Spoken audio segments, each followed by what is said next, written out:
Arlette Alcock is a Métis Canadian folk musician, songwriter, and social activist.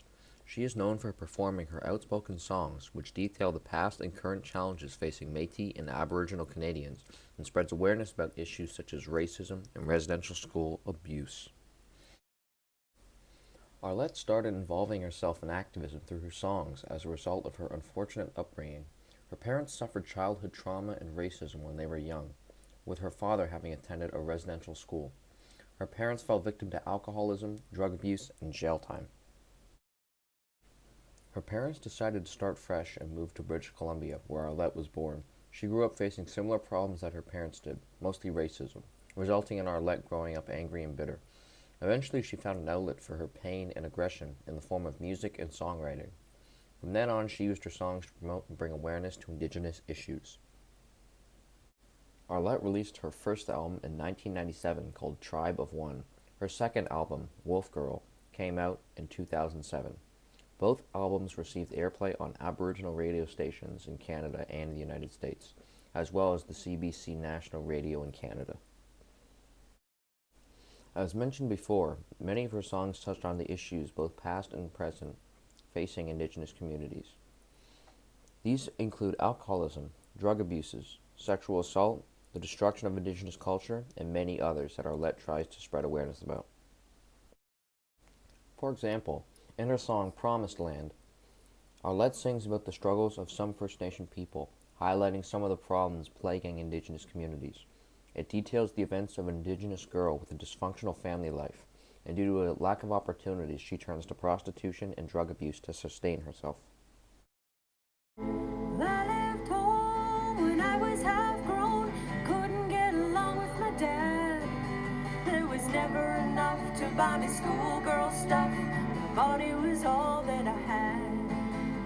A friend of mine gave me a line saying living in the city was cool. We could make us a buck with my looks and her luck. I would never have to be no one's fool. Loving as to the guy with the wandering eye, the two-seat nose in his hand. If I play my cards right, by the end of the night, I'll be closer to the promised land. The rent's been paid, I had to get myself laid, not on the street tonight. But if the John slowed down, you can bet I'll be found on the corner standing under the light. I do some cocaine, I try to dull the pain, the faces of the man above me. Someday I'll have a life, I wanna be someone's wife, have a home and someone who loves me.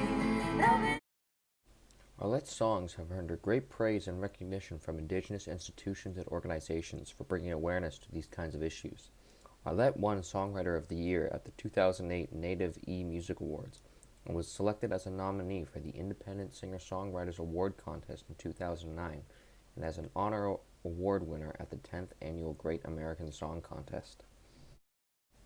In 2010, she was named Artist of the Month by Indigenous Internet Chamber of Commerce and was a featured performer at the Nighthawk Aboriginal Music Festival, as well as the Celebration Métis, International Aboriginal Day, Missing Women's March, and Oppenheimer Park Christmas Celebration in Vancouver.